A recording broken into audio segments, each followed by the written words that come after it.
ఇవాళ పేరు నాని గారికి చెప్తా ఉన్నా, నీకు రెడ్ బుక్ ఆ పవర్ ఏంటో నీకు అర్థమైనట్టుంది. ఎవరో మాజీ డీజీపీ ఉన్నారు, ఇంకెవరో అధికారులు ఉన్నారు, పిచ్చి పిచ్చి మాటలు మాట్లాడుతున్నాం. మీరు తప్పు చేయనప్పుడు మీకు ఎందుకు భయం? పార్టీ ఆఫీస్ మీదకి వచ్చి దాడి చేస్తే దాని మీద నువ్వు మాట్లాడుతూ ఉన్నావు. వంశీ గారంట ఆత్మరక్షణ కోసం చేశాడు, ప్రాణరక్షణ కోసం. ఇవాళ వీళ్ళందరినీ దాచింది నువ్వేనా? కొడాలి నాని, వంశీ పారిపోయారు, నువ్వేమో బందర్లో ఉన్నావంటే నీకు గజగజ ఉనికిపోతా ఉన్నావు.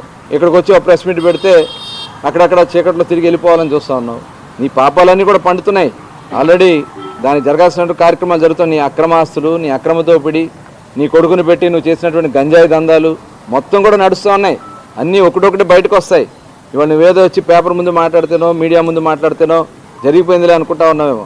మొత్తం ప్రతిదానికి కూడా మూల్యం చెల్లించుకుంటారు, దాంట్లో అనుమానం లేదు. నిజంగా మీరు చేసినటువంటి పాపాలు చూస్తే అక్రమంగా మా అందరి మీద కేసులు కట్టించారు మీరందరూ. ప్రజలందరూ